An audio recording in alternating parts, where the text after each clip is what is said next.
Welcome to today's webinar hosted by Engaged, the National Resource Center for Engaging Older Adults, which is administered by US Aging.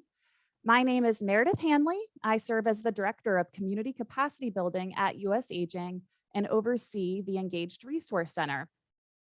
Our webinar today is called Bridging the Digital Divide to Increase Social Engagement. During the webinar, Older Adults Technology Services from AARP, OATS for short, will highlight how its Aging Connected campaign can help the Aging Network connect more consumers to affordable broadband and access social engagement opportunities. The Federal Communications Commission will then provide details on the Affordable Connectivity Program and resources for the consumers you serve. And attendees will also hear from the Eastern Oklahoma Development District Area Agency on Aging and how it helped consumers connect to broadband and how organizations can create similar strategies. Next slide, please. We have a few housekeeping items. All attendees of this webinar are in listen-only mode for the duration of the webinar. So that means your microphone or phone will be muted, but there are still ways you can engage with our speakers today. You can submit questions for the presenters at any time during the webinar by clicking the Zoom Q&A button at the bottom of your screen. And we do encourage you to submit questions at any time because that really helps us to kind of organize the Q&A period. And we'll have about a 10-minute Q&A period at the end, roughly. That's our plan. There's also a chat feature that you can click on to submit a message to the host if you need technical support, or also to engage with each other. And I also wanted to mention that the webinar is being recorded, and we'll share a link with you in the next few days with that recording. Next slide. For those who are using a screen reader and want to silence any unwanted chatter in the chat and Q&A boxes, you can activate a speech on demand feature by pressing insert spacebar and then pressing the letter S on the keyboard. Also in this webinar, we have enabled closed caption subtitles. So you can activate those closed captions by clicking on the CC Live Transcript button in the control bar at the bottom of the Zoom window. And if you'd like to notify us that you'd like technical assistance, you can do that by using the chat, as I mentioned, or you can also raise your virtual hand in Zoom, and then we'll know to connect with you on the chat. Next slide. Before we move into the speakers and their introductions, I did just want to share a little bit more info about Engage in case you're not familiar with our work or haven't attended one of our monthly webinars before. Engaged is a national effort. It's been around since 2017. We're funded by the Administration for Community Living, and we work to increase the social engagement of older adults, people with disabilities, and their caregivers. We do this by working to expand and enhance the capacity of area agencies on aging, Title VI Native American aging programs, and other aging network partner organizations. Engaged is administered by US Aging, and we're also guided by a project advisory committee with representatives from 18 organizations and resource centers who provide insights from their fields of expertise. And much of our work focuses on identifying and disseminating information about innovative and best practices. We do toolkits and other resources for community-based organizations, and we also do select consumer-focused materials as well. Next slide. So I am so pleased to introduce our three very fantastic speakers for today's webinar. We will first be joined by Amanda Gimbel, the director with Aging Connected at Senior Planet and Older Adults Technology Services, OATS from AARP. We're also joined by Anthony Butler, a consumer education and outreach specialist with the Federal Communications Commission's Consumer and Governmental Affairs Bureau's Consumer Affairs and Outreach Division, and Stacy Turner, the Area Agency on Aging Director with the Eastern Oklahoma Development District. So with that, Amanda, I will turn it over to you. Thank you, Meredith. It's great to be here. Great to be here with you and Anthony and Stacy. This is such an important topic, and I'm really glad to have an opportunity to talk with all of you about it, to tell you a bit about what we're doing and also to hear from you. The next slide, please. So my objective today is to share what we're doing to connect seniors to the internet, and also to share what we've learned about the impact of connectivity on social isolation. Next slide, please. So I'd like to introduce OATS and Aging Connected. That'll be the first thing. Then talk a bit about the digital divide, how big it is, and also what we can do to narrow it. And then share details about free resources that we have available, both for organizations and also for seniors to help get older adults connected. The next slide, please. Let me start by giving you a bit of context about who we are and what we do. Next slide, please. So OATS, as Meredith mentioned, stands for Older Adults Technology Services. You may be surprised, but we're not about technology. Our focus is really on using technology as a means for seniors to improve seniors' lives, the lives of seniors. We think about this in terms of health, social connections, helping older adults manage finances, having older adults be civically engaged, and an opportunity for creative expression. The next slide, please. So our core capability, really our roots, sort of where we were born, is about digital literacy and technology training.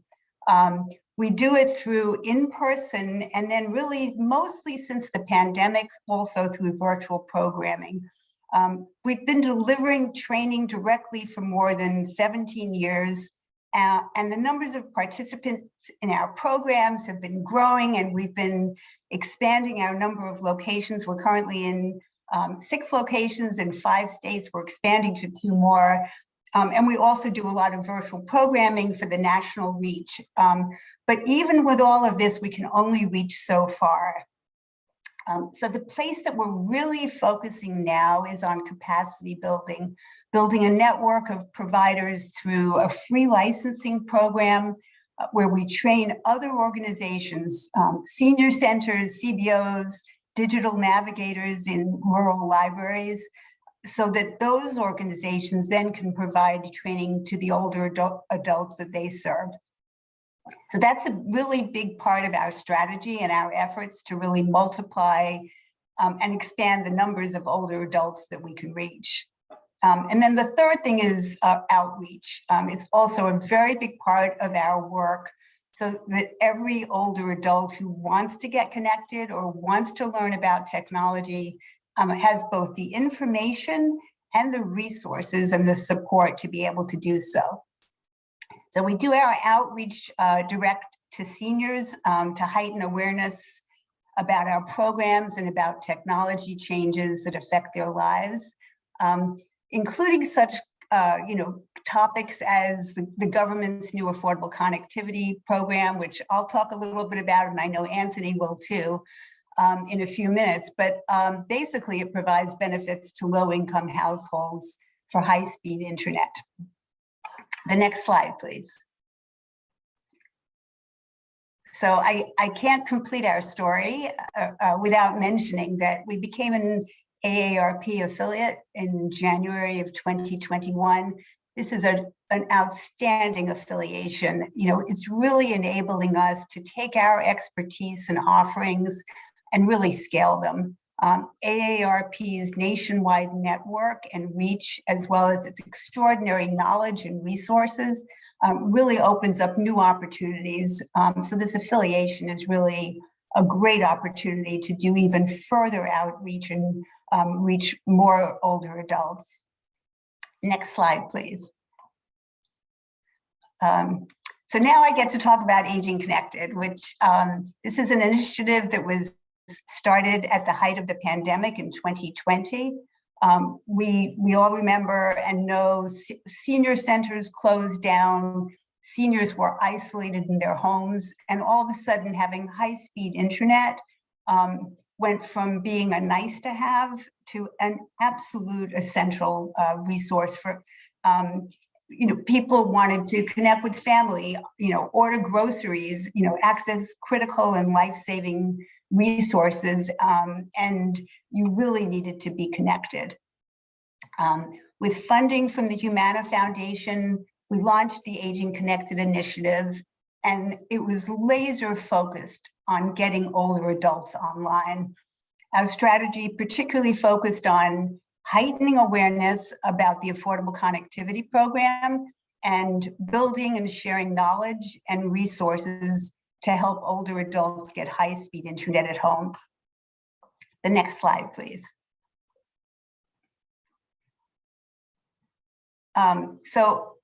I guess all of you here today are probably very aware of the digital divide that's leaving many older adults behind. I'd like to give you a sense of the size of the issue, and also because it's just overwhelming how many older adults don't have access. And also, most importantly, the ways that we can narrow the digital divide. The next slide, please. Today, there are about 22 million adults over 65 and about 39 million adults over 50 who lack high-speed internet connections at home. This is most prevalent among low-income older adults and those with less than a high school degree. In fact, in the category of low-income seniors with less education, they're 10 times as likely to be disconnected. Also, Black and Latino seniors are more likely to be disconnected. The next slide, please.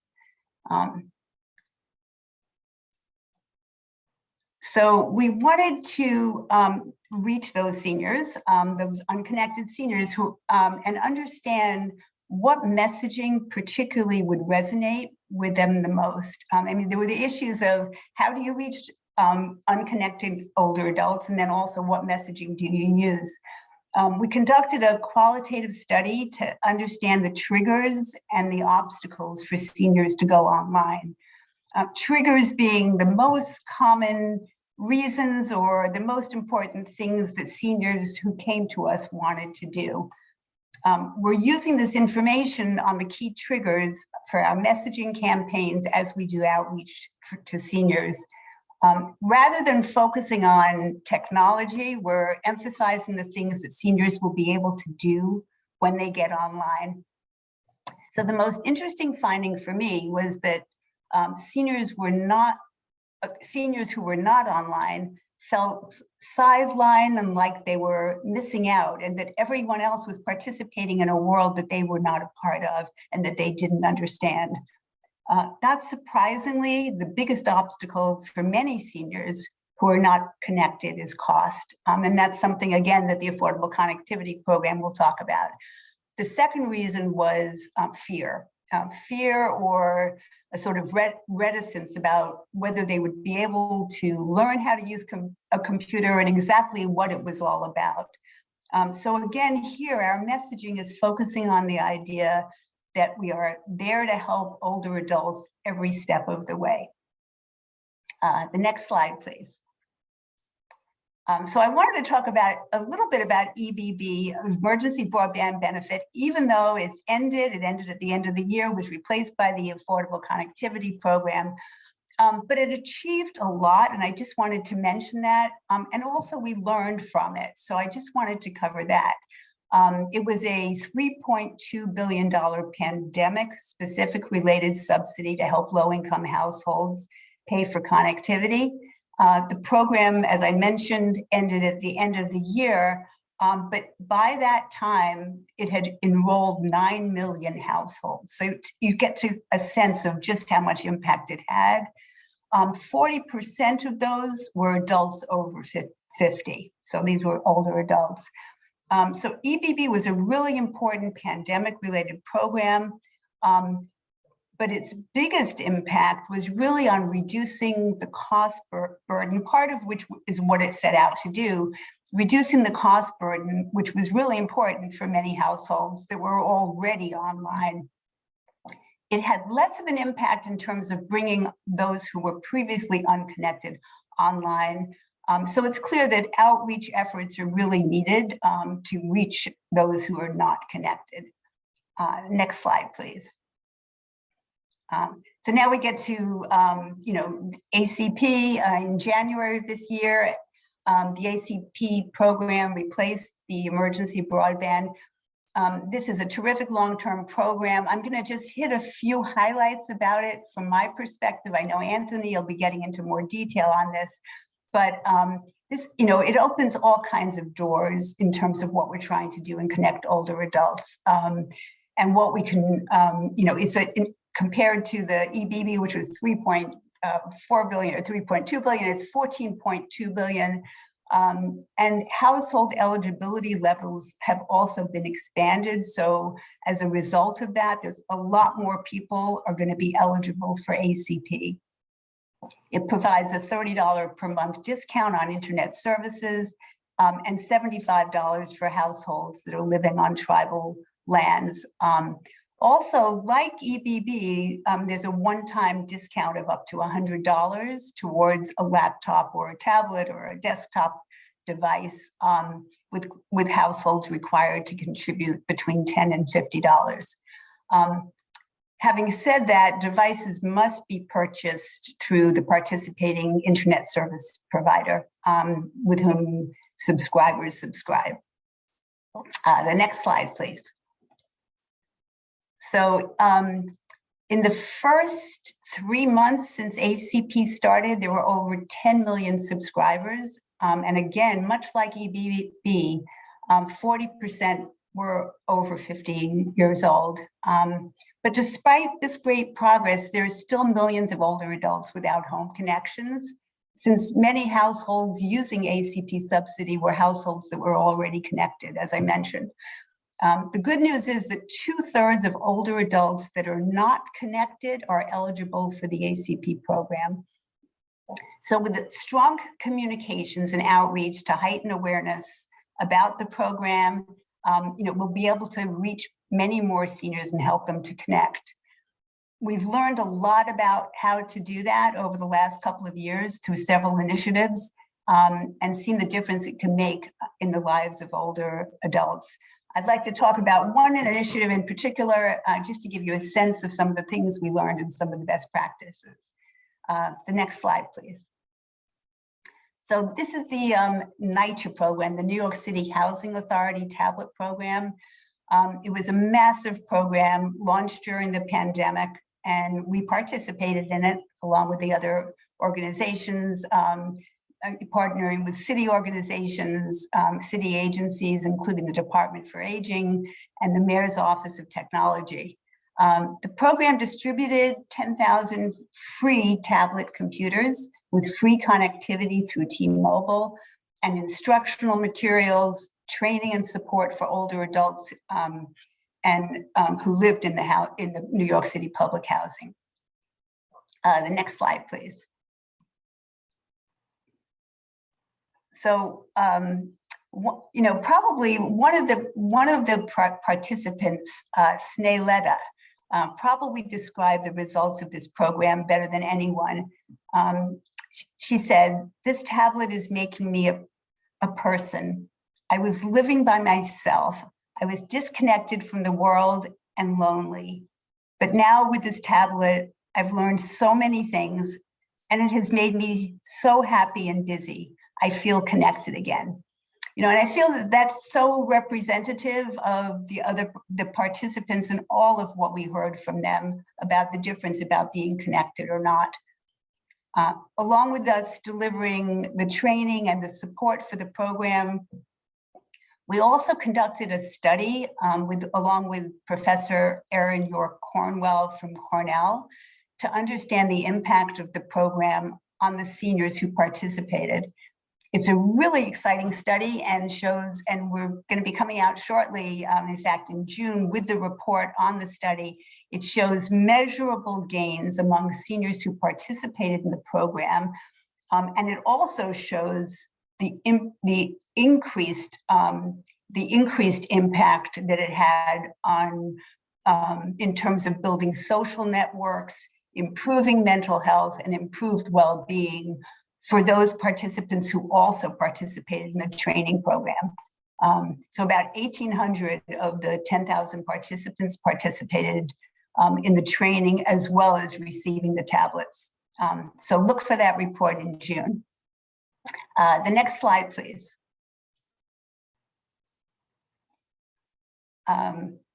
So what the big takeaways, I wanted to sort of cover, what from this initiative, some things that were really, that we learned and that really apply to most initiatives. I've listed some of them here, focusing on just a few of the highlights. It was really important to have simple, quick startup instructions that were age appropriate, so that people could easily get up and running without any help, and many people did. It was also important to reach out to recipients immediately after they received the tablets, and to track data activity of different recipients to be able to prioritize the calls, which we did. So we were calling those people who really had low levels of data activity on their tablets, calling them sooner and faster to get them up and running. We also found that in addition to the formal training programs, seniors really benefited from and appreciated an open lab that we set up that was available to help seniors when they ran into problems. Eligibility criteria right from the start is very important to make sure that the people who are most in need receive the tablets. And last is the need for using as many channels of communications as possible in advance of distribution of the tablets, in advance of the starting up the training programs, so that, and this would include bulletin boards or in the housing complex, or through local community newspapers, to let people know what's coming, so there's no confusion when a box arrives with a tablet in it. The next slide, please. And now probably the most important message that I want to share is, about some of the resources that we have and that we're building out further to get older adults connected. Next slide, please. So this slide lists some free resources available through OATS and Aging Connected, some for organizations and some for seniors in terms of, so resources cut across both of those. In terms of digital literacy, technology, and training, we have in-person and virtual technology training programs available from Senior Planet. You can find those at seniorplanet.org. We also have a national hotline to support the programs. In terms of capacity building, as I mentioned, we're providing free licensing of our training programs, and there's more information available about that if you go to oats.org/licensing/. And we've just developed a new lecture and workshop on the ACP. This has instructional materials, sort of step-by-step, walks you through how to apply for ACP and all of the questions that might come up.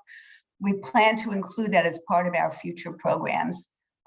We also have a number of resources and efforts related to outreach on Aging Connected, including a national hotline that's particularly focused on helping seniors with information about ACP and helping seniors to find low-cost internet providers.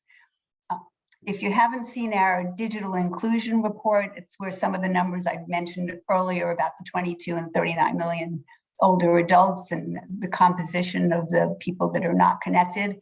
It includes a lot more information about the digital divide than I covered.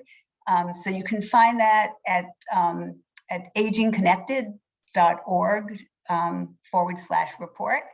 And as I mentioned, we'll be coming out with a new report on the study of the NITRA project, and that'll be available in June. The next slide, please. So that really pretty much wraps up my presentation. I I know we'll have a chance for questions later, but for now, let me turn this over to Anthony.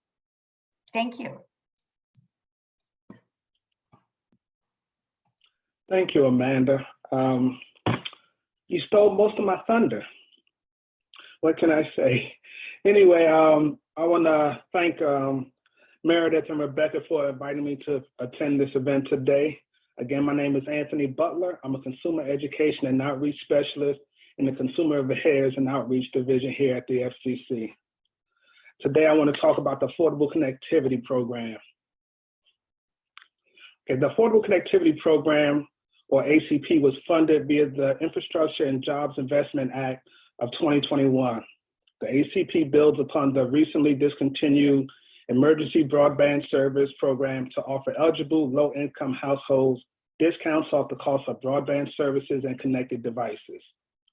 Congress made several changes to the EBB program to transform it from an emergency broadband program designed to respond to a public health crisis to a long-term broadband affordability program, now known as ACP.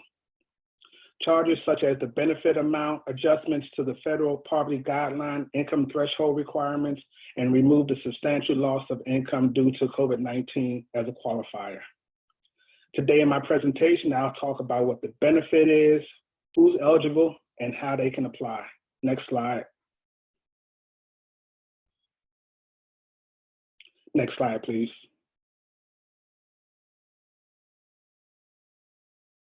Okay. The Affordable Connectivity Program, or ACP, is a Federal Communications Commission program that provides a discount on monthly broadband bills for qualifying low-income households.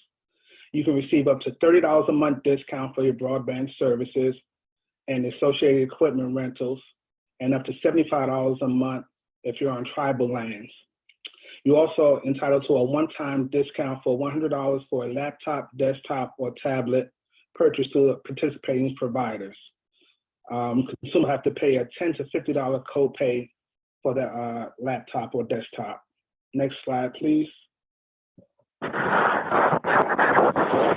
A household is eligible if a member of the household meets at least one of the following criteria below. Someone in the household participates in certain assistance programs such as SNAP, Medicaid, Federal Public Housing Assistance, SSI, WIC, or Lifeline. If someone in the household participates in tribal-specific programs such as the Bureau of Indian Affairs General Assistance, Tribal TANF, or food distribution programs in Indian reservations. If someone in the household participates in the National School Lunch Program or School Breakfast Program, including the community eligibility provision. If someone in the household receives a Pell Grant in the current award year.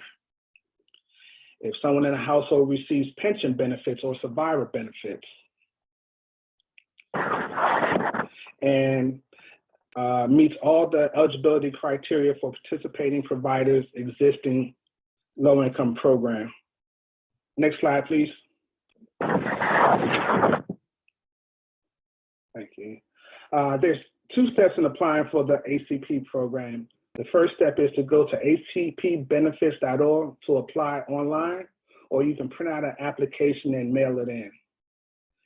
The second step is to contact your preferred participating provider to select a plan and have the discount applied to your plan.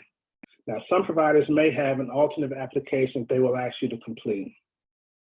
Eligible households must both apply for the program and contact a participating provider to select a service plan. Next slide.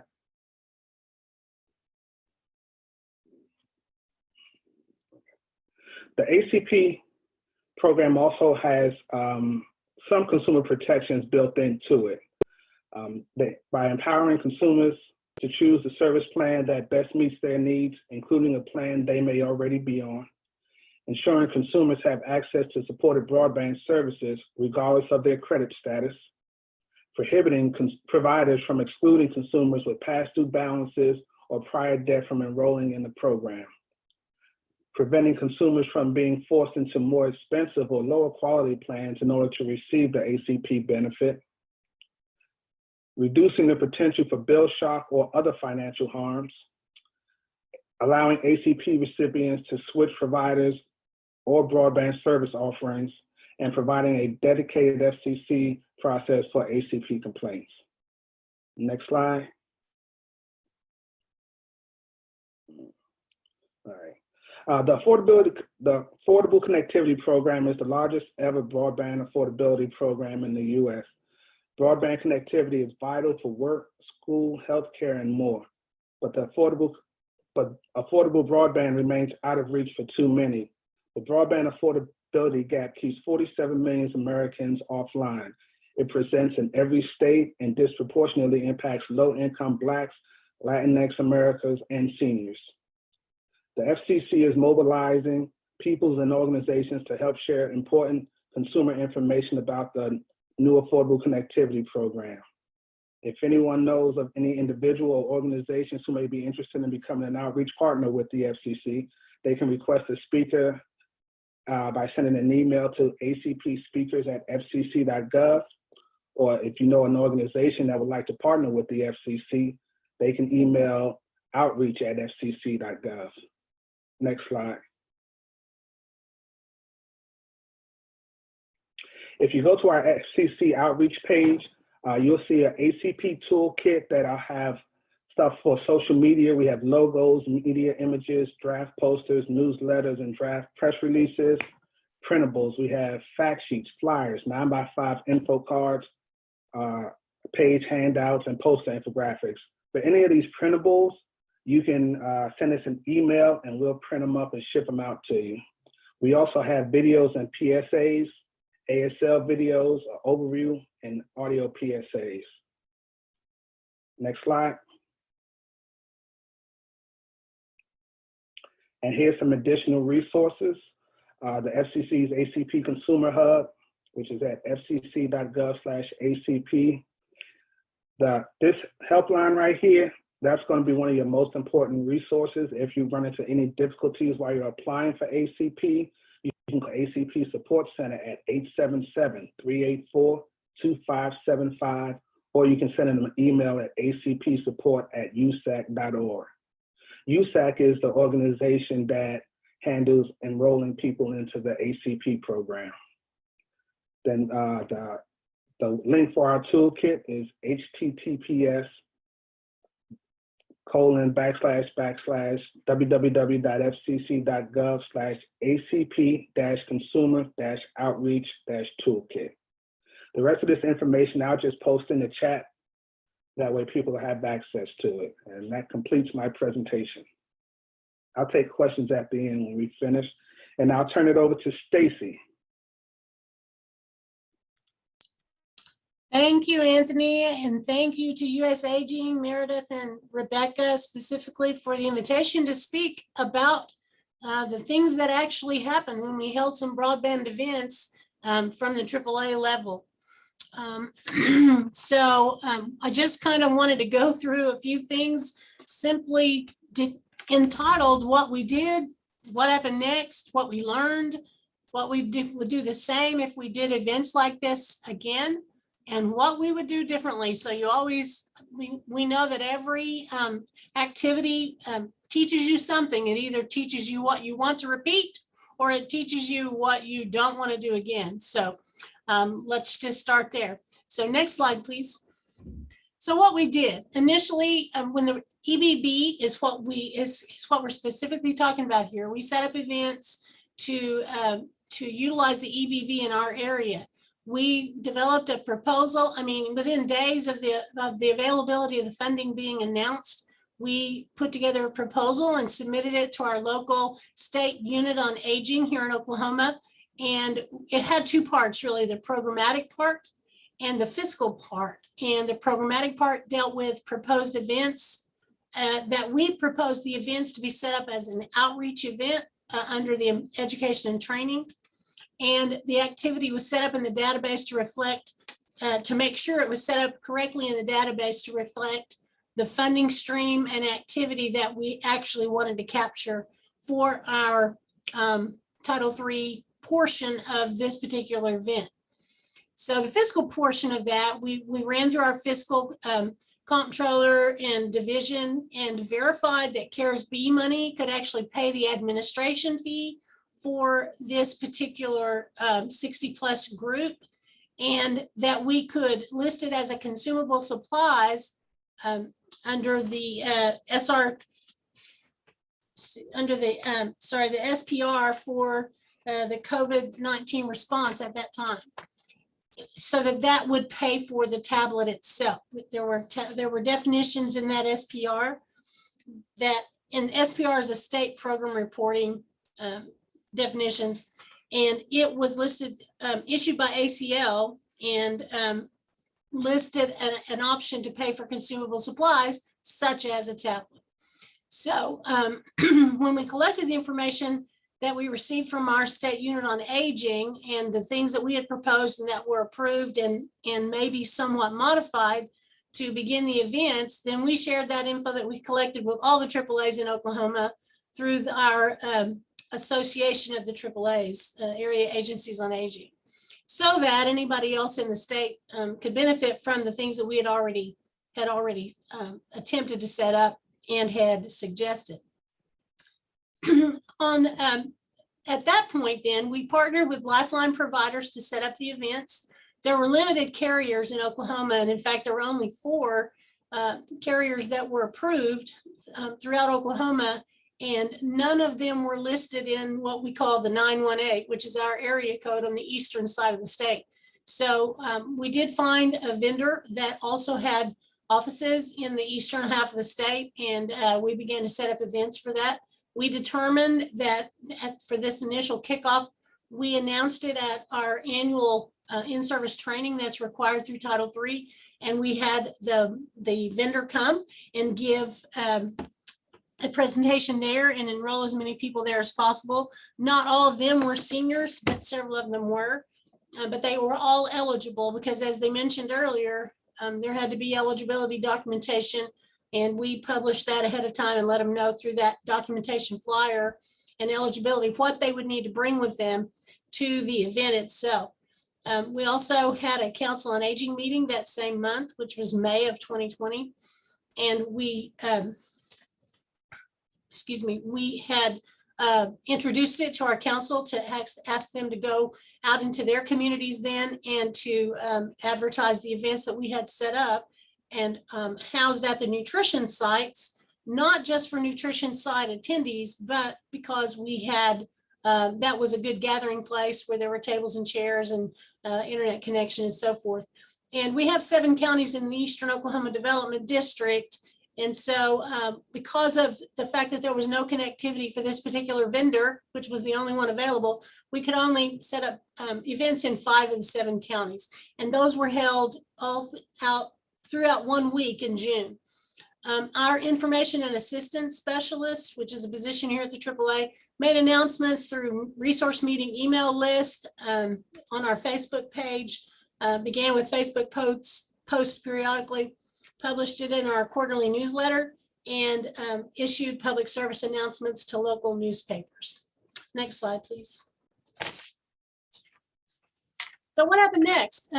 Our outreach staff at these events then made presentations about all Title III services. So we wanted to utilize the attention of people attending to also benefit the Title III side of this particular thing, because that's really, the AAAs, that's what we're about.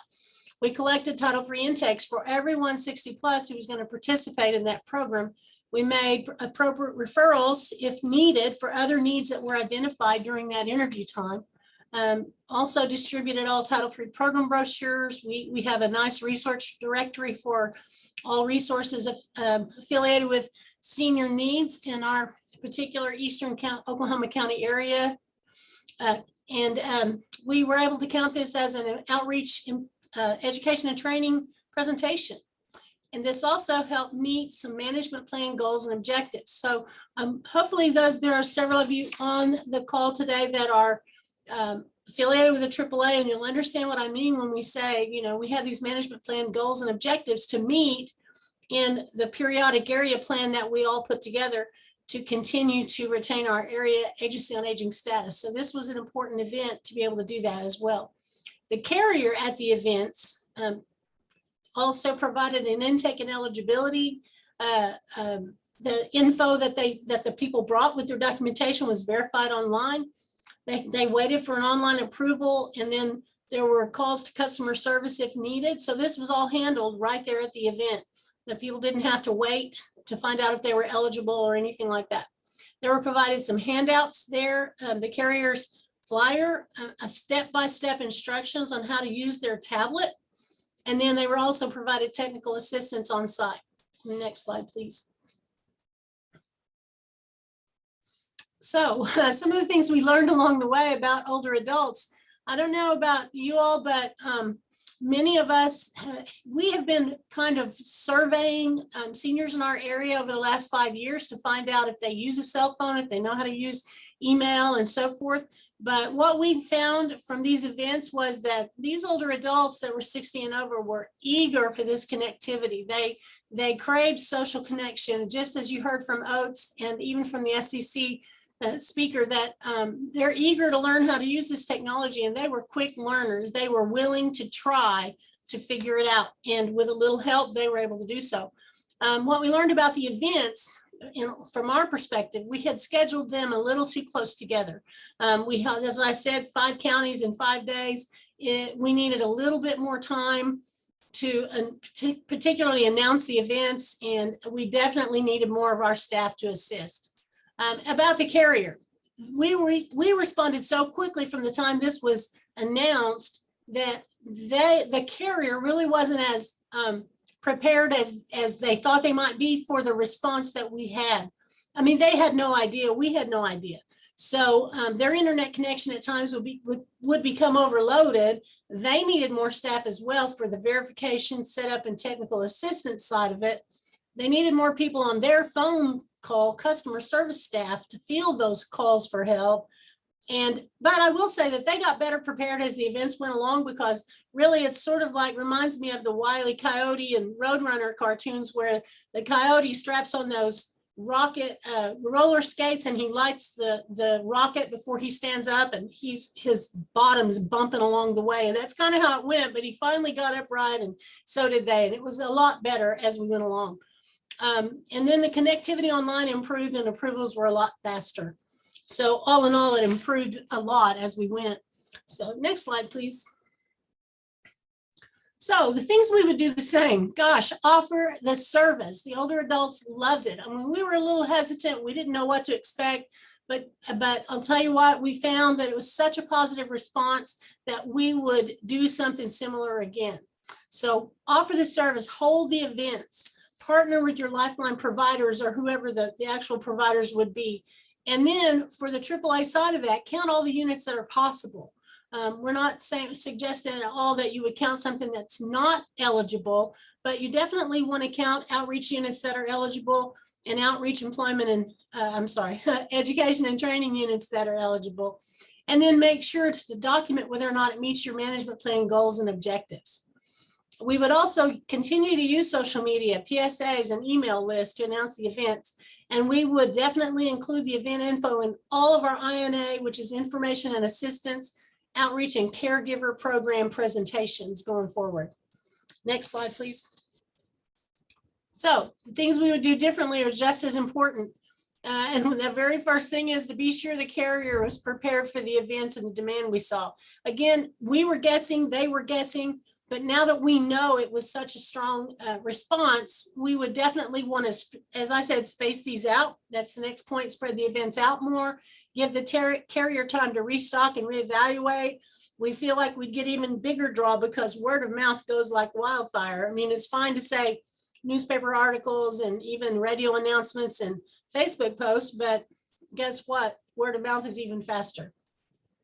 One thing we would definitely consider and definitely coordinate to do is look for intergenerational interaction. Talk with our local high schools and technology centers. We call them VOTEC, vocational tech centers here in Oklahoma. We have a really large system of that. And we would partner with them for the students to teach the senior how to use the tablet and phone, how to download apps, how to use Facebook, how to use email or any of the other things that are available, play the games and the things that that Amanda had mentioned earlier. And we would definitely coordinate with long-term care facilities, wireless carriers, and residents in need of that social connection to provide them the tools to stay connected. All in all, it was a great experience. We would do it again in a heartbeat. I think my time is up, but if you'll show the last slide, and then I will pass this back to Meredith. Thank you, Stacy, and Amanda and Anthony as well. So those were really, really great presentations. We appreciate your time today, and we'll jump into the Q&A shortly. So if you have a question and haven't typed it into the Q&A box yet, please feel free to do that. But I just wanted to highlight a few resources available through Engaged first, and a couple other things as well. But so one resource that I wanted to mention is our Social Engagement Innovations Hub. And the next slide has our contact information, but don't go there quite yet, Caitlin. And the Innovations Hub is a searchable database of innovative and replicable social engagement programs. So you can peruse the hub. You can also filter through the hub to get to specific programs that you're interested in, perhaps based on partner or geography or program focus as well. So we encourage folks to look through there. We certainly have examples, including technology or tech training, or maybe you have a program that isn't listed on the Innovations Hub that you think we should consider including. And we accept new submission applications all the time through a brief SurveyMonkey link, which is also on our website. I also wanted to mention that we have a new resource available called Tapping into Technology to Stay Connected and Engaged. And that was a booklet developed by Engaged in partnership with the Elder Care Locator and with Oates as well as a partner. And it provides older adults with information on available technology options, how to access technology, how technology can help them stay engaged, connected. And it's also available in English and Spanish, and it's customizable. So if your agency wants to include your logo and co-brand, you are welcome to do that. We also have an array of other resources, including toolkits and template materials and videos and consumer brochures and a newsletter and much, much more. And next slide. You can find all of this on our website, so engagingolderadults.org. And that's also where you can find links to our social media, where you can find our email address, where you can sign up for our newsletter and things of that nature. Next slide. I also wanted to mention Commit to Connect as an additional resource. Commit to Connect is a campaign developed by the Administration for Community Living that is working to combat social isolation. And one of its main areas of emphasis is building a network of champions who are committed to addressing social isolation and loneliness at the local level. So you might want to peruse that resource for more information and to consider signing up as a champion yourself. And you can simply Google Commit to Connect or go to committoconnect.org and you'll be able to find that. I'll also try to place these resources in our chat as well. Next slide. So now we will come to Q&A. So speakers, please go ahead and turn your webcams back on and we will jump into the questions. We got several. I will just start with one question that's come up a few times already. It's just a real kind of straightforward one and I can answer it, but it's, will the slides be available? And the answer is yes. Again, I'll place a link to our website in the chat. You may have seen it there already, but we will place a recording of this webinar and a link to the slides on our events page. So if you're curious to rewatch or share with a colleague or look at the slides or perhaps resources that a speaker mentioned or any other information, please know that will be available. One of the first questions that came in at the very, very top of this webinar, and this might be a great question to crowdsource, in fact. So if you're a participant listening in and you have thoughts or your agency has dealt with this question in some manner, feel free to type in the chat because I think that would be really, really helpful. Stacy, this might be a question most pertinent for you. And I will also mention I pinged our policy director on this question.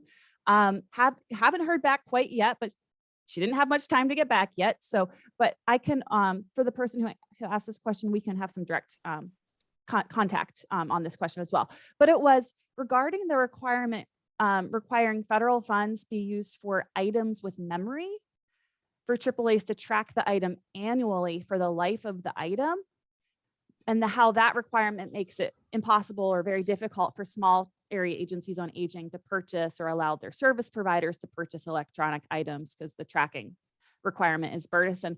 Do any of the speakers, but Stacy, perhaps particularly you, have any tips on dealing with that? Has that been something you've encountered, and do you have tips? Again, I'd also like to crowdsource this, so if there's anybody in the chat, you're welcome to chat in as well. But Stacy, any comments there? Sure, I do. And I have a confession to make. While Amanda was speaking, I saw that in the Q&A box, and I went ahead and did a little Google search myself to see, because I'd never heard of that. And so the only references I could find to tracking anything like that with use of federal funds to purchase was typically where it exceeds a certain amount. Like if it's tracking inventory that you purchase with federal funds. So in our case, and through our fiscal agents at the state offices, our cutoff is anything that exceeds $300, you have to list it on inventory, and you have to track that, the disposition of that item. So I don't know if there's something else that they might be referring to, and I would be interested to hear from that the person who asked the question, to see if they can give a reference of where that was actually identified for them, because the only thing that I could think of was basically a federal purchase, a purchase with federal funds that has to be tracked on inventory. But and everything I could find had a different dollar amount. It's set locally, that kind of thing. So I'm sure the OMB circular probably at some point addresses that. I can't name you chapter and verse, but I'd be interested to know if there's some additional follow-up information for that. We did not encounter that, because see, the most money that we spent was $50 for that tablet. So we didn't have to, and they were then, all we were doing was helping the senior at that point obtain the tablet. We weren't, we did purchase it on their behalf, but we didn't run into any problems like that. Okay, that's helpful. Thank you. We have an array of other questions. I'll just kind of go to you next, Amanda. Somebody asked, when you had mentioned the Open Lab as part of, I think, kind of the ongoing training for the New York City tablet program. Somebody asked, tell us more about this Open Lab. How was that set up? What's it all about? So if you could share a little bit more detail there, that would be helpful. So I would love to share a little bit more detail, and then I can also sort of fill in around the edges if there's more interest. But the whole concept behind it was the training programs are really very structured, formalized programs. And one of the things that we've learned in working with older adults is that there's a lot of nuance and a lot of specific questions, and they can run into problems in terms of, technology that are real specific, like how do I set this up, or how do I, just real specific questions around technology. So the Open Lab was held on a daily basis, was basically like an open room where anyone could come, and this was virtually available, and also I think this was just virtually available, and people could basically come and ask any question that they wanted. We also had and other older adults could also hear those questions and get that information as a result of that. I actually was, yes, so that was pretty much it. We also did have, it was also sort of an adjunct type of an effort along with our hotline, and our hotline was specific where, again, older adults could just dial a phone if they couldn't access something online. Great. Anthony, I'll go to you next. One person asked if they were curious to learn if people in tribal areas are applying for ACP, and is more outreach needed in tribal areas. If you have any background on that, that'd be helpful to share. Thank you. I believe people in tribal areas are applying for it, and we are doing outreach to them. We have an Office of Indian and Native Affairs at the FCC, and they also do outreach. Thank you. I'll stay with you for just another second, Anthony, and another specific question. If an older adult has a lifeline benefit for their landline, do you know if they would lose that benefit if they apply for the ACP benefit? No, they can use both simultaneously. Okay. Because that particular person is using the lifeline for their landline phone, and the ACP is for broadband. So they are entitled to use both. That's helpful. Thank you. Amanda, another question for you, and this might be kind of maybe clarifying perhaps OATS and Senior Planet sites, kind of just perhaps distinguishing, but the question was, what states have OATS programs? Well, good. So I thank you, Meredith. So I put that in the chat, actually. We are in New York and Maryland, Colorado, Texas, and California. We're also opening 2 additional Senior Planet sites. I'm not sure if it's been announced yet. So it's in two additional locations that are going to be opening up shortly. And then we're also offering, through AARP, we're really working closely with the national offices and with the state offices, and working closely in those areas also, and doing a lot of virtual programming that's available nationwide. But the actual on-the-ground Senior Planet operations are in those 5 states. Okay, excellent. You may have gotten this one in the chat as well, but just for anybody who didn't see it, and I know I didn't yet because I've been looking at the Q&A. Could you clarify if seniors have to have an AARP member, have to have signed up for AARP to access Senior Planet resources or training, or to call the hotline? We are available to any senior who is interested in technology, interested in getting connected, and it is not a requirement that they be an AARP member. Great, thank you. I think we'll just do one final kind of wrap up question. And this one's for everybody. So maybe I'll call on Stacy first. How about that?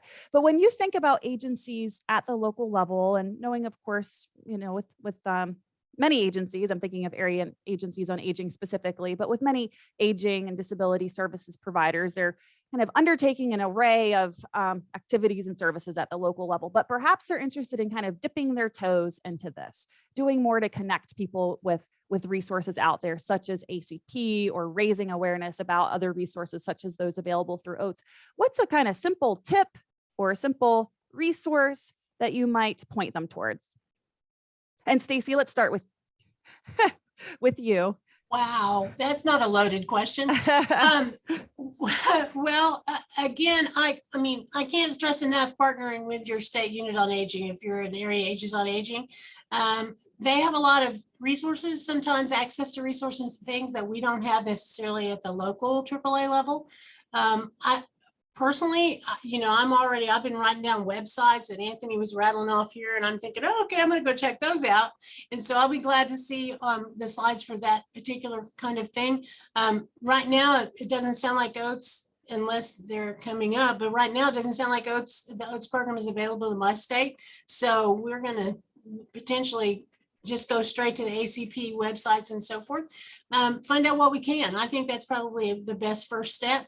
Educate yourself on what's available, and then try to find ways that you can implement that in your state. That's again, partnering with your state unit on aging is a good place to start. I know we just have 1 minute left, so Amanda, you can go next, but you can keep it kind of short. Very shortly, yes. So just to clarify, our Senior Planet on the ground in-person operations are in those 5 states, but our programming, our resources, everything is available nationally. I would also say, if you want one resource or one tip, go to agingconnected.org. You could also, well, I'll let Anthony speak for himself, but go to agingconnected.org. There's a lot more information about some of the resources and things that are available. And Anthony? Yes, I would say to hit up the ACP consumer help, which is www.fcc.gov/ACP, or you can hit up the FCC's webpage for our ACP consumer toolkit, and it has all the information that you would need to to help disseminate ACP to your constituents. Thank you.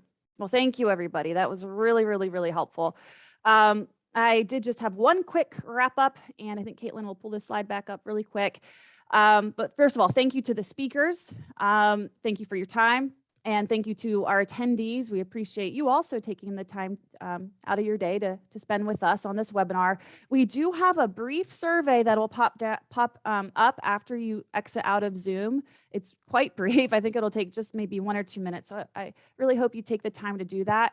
We also look at kind of like longer term kind of retention and impact of our webinars. So we'll do a 3-month check-in survey. So if you see a survey from us in 3 months, don't be surprised. That's an intentional survey just to kind of see what you're kind of pondering 3 months later after the webinar. We, as I mentioned, that's our website, and we will put a recording and the slides also on that website. So thank you again, and I hope everybody has an excellent rest of your day. Thank you so much.